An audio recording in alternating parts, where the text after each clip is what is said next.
Jay Grossman's on the line with us. Jay Grossman runs the PuckAgency. Jay, have you ever been to a bad sweater holiday party? Well, I was at a party here in New York the other night. It was not a bad sweater party, and none of the cocktail waitresses were wearing sweaters, I can tell you. So that sounds like a good sweater party to me. Exactly. It sounds like a highly enjoyable sweater party. Now, was this cocktail party, was it at a residence or was it at a establishment of libational injection? It was at a newly established club that actually hasn't even opened yet, just about to open. Wow, you are truly on the inside, aren't you? It was for our Wheels Up private aviation venture. Yeah, you were telling me about that. So tell us about the Wheels Up private aviation venture. Is it kind of like the black jet card that where you have a card and there's a certain amount of miles? Or tell me about that, Wheels Up. Yeah, it was started by the founders of Marquis Jet, which was the first private jet card, and the concept of Wheels Up is to further democratize private aviation, make it more affordable. So Wheels Up is kind of it's the opposite of Hartnell Down, right? Hartnell Down, Scotty Hartnell. When Hartnell's on the ice, you've got Wheels Up is when you're in the air. Exactly, and we also have Wheels Down for when we have parties on the ground. So you'll have to come for the Super Bowl, Joey. Oh, that's right. The Super Bowl's in New York. I love the fact that they have the contingency plan just in case of inclement weather, and they'll have the Super Bowl on a Monday. I'd love to see that. And do it at night, and they can call it Monday Night Football. What a concept. 2 out of 3. Yeah, what a concept. So 4 out of 7. Let's do the best 4 out of 7 and keep them there all week. So speaking of New York, there's a bunch of things that we'll touch upon. And again, Jay Grossman is our guest, the president of PuckAgency, representing a ton of National Hockey League and prospect players. Let's talk about New York and the outdoor games. There's 6 of them. The Coors Light Outdoor Series, the Classic happening in Michigan, and alumni. I skated yesterday. I didn't tell you this, but I skated yesterday at the MasterCard Center here in the Toronto area. So I got to skate yesterday with Ty Domi, who was on the show, and Rick Vive, Bill Derlago, Shane Corson, Brad May, Paul Coffey, Curtis Joseph was in net, Peter Eng. I went bar down on Peter Eng after toe dragging around Darcy Tucker, going through Paul Coffey, and going around Shane Corson. So why do I envision all these guys skating around you, Joey? You know what? Because you're great with the imagination. Anyway, I'm skating with them later. Lou Franceschetti was there as well.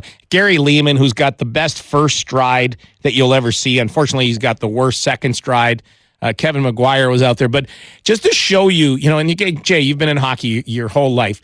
But the market of Southern Ontario and Canada, but specifically Southern Ontario, the Toronto Maple Leafs alumni, they don't have one team for this game. They have 2, right? And they have so many coaches and staff. I think it's close to like 60 guys. They have as many coaches and staff as an NFL team for this event. And what I want to touch upon is the outdoor games at Yankee Stadium. So tell me about the response in the New York market to the Rangers playing the Devils and the Islanders. 2 separate games going on at Yankee Stadium. What's the vibe on that in New York? Well, first of all, it sounds like those Leafs alumni guys need a players association. Oh, here we go. The retired players, the NHL RPA. Exactly. But you know what? I think the vibe here in New York is real good, and I think it's going to be exceptional given that it's tied into the Super Bowl, actually, what we talked about. I think the other thing, too, is I've had a real question in my mind just going to some of these outdoor games. Is this the future of hockey? In other words, in certain markets, could you play out of your 41 home games? Could you play, 10 of those games in a big market? In a stadium series type thing? Does that make sense? Not so sure. I mean, I think that it definitely has an event quality to it, and certainly for the people who are the fans that are going, it is an experiential, event marketing tool. And so I think it does have to be limited to that extent, but I think there's other outcroppings of it. Just in our local area, we have a Twin Rinks facility, and the guy that owns it, who I know. And Jay, not to but for those listening, what is your local area?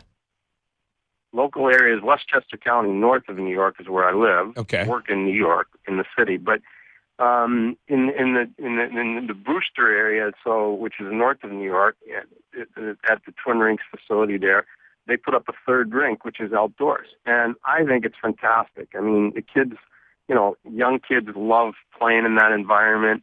We have weather here that's totally conducive to it. It's a little bit warmer, but it's totally refrigerated, and to me, it's just a great way to introduce young players to the game. And so from the standpoint of how it's flowed down, trickled down, if you will, it's been awesome. And what about the Mark Messier and the New York Armory rink thing that's been going around? Mark is opening or helping to open some rinks in New York. It's the New York Armory, which is a giant building that I think they're going to have 7 or 8 rinks there. You're actually talking about 9 rinks, which are going to be 4 double-deckers and then a central rink in the middle, which is a 5,000-seater. It's the biggest armory that's ever existed in the United States. It's got a huge, long history. I've spoken to the folks that are working on the project. Obviously, I've spoken to Mess about it as well, and a good friend of mine, Sarah Hughes, who won the Olympic gold medal in figure skating in Salt Lake in 2002. She's in charge of the figure skating side of it, and if they can pull this off, I mean, it's just going to be tremendous for the New York area. I mean, if you can imagine what it will take to fill 9 rinks and make that thing go, it's going to mean a lot of hockey, a lot of skating, a lot of players, a lot of youth, in the New York area that just maybe were not exposed to the game. If it can be pulled off, and I certainly think with Mess and Sarah Hughes behind it, I mean, they have a good chance of having this succeed. Jay Grossman, head of the PuckAgency, is with us. And Jay, let's turn our attention to a couple of the headlines in the last couple of days, specifically, the rash of suspensions in the National Hockey League. You, from an agent's perspective, would have a different perspective than the league may have. First off, what did you think of the Sean Thornton suspension and the length for what happened? I think it was a little bit long. I would have liked to see, something more along the lines of 10 games. I think there's an interesting thing that's taking place here, and the first is that it's a bit of a paradox, and I'll tell you what it is. The first is the players are losing an awful lot of money with these suspensions. I mean, it goes to the emergency relief fund. Yeah.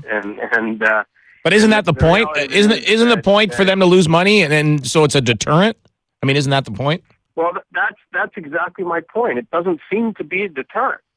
And so while I'm opposed to seeing the players, the players are out there. I don't think, in very, very, the speed of the game is so much that only in exceptional cases do you see a premeditated, vicious incident. And so for the most part, this is the cost of doing business. And I think if you look at it percentage-wise for what the players make, they've got already a whole lot coming out of their checks, and I understand nobody's going to cry for anybody that's playing in the NHL. But the reality of it is guys are losing a lot of money on the suspensions. The flip side, as you say, is that the deterrent doesn't seem to, keep the guy from, there was the one incident with the Winnipeg player where, a guy just plasters somebody up against the boards and goes right for the head, and it doesn't seem to have any of the deterrent effect that that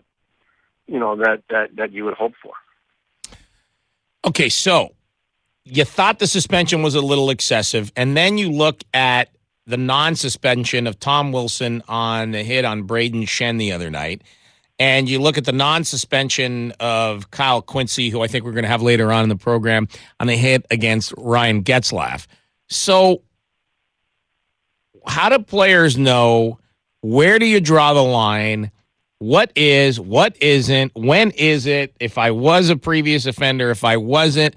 I mean, Matthew Schneider was on the other day and said they actually proposed a chart to the NHL. If you do this and you've done that, this will happen. If you do this and you haven't done that, this won't happen. Like, it's because it's such a moving target, it has to be difficult to establish what is and what isn't suspendable. And again, the wild card here that I will throw in that so many people may not understand, and you as a representative of professional hockey players understand more than anybody, guys are fighting for their jobs. Guys are fighting for their livelihood. Guys cannot pay their mortgage if they are not playing in the NHL. Look, people listening, as you said, are not going to feel sorry for professional hockey players. They make a lot of money. Comparatively speaking, they make, the first thing I think, Joey, is one really major point, and that is, as the agents, we're on these phone calls. We're there to simply to attest to the character of the player, having known him and what have you. But the reality of it is, it's always the general manager that's on the call, but never the coach. And and as you say, these guys, they need to keep their job. They need to earn their job.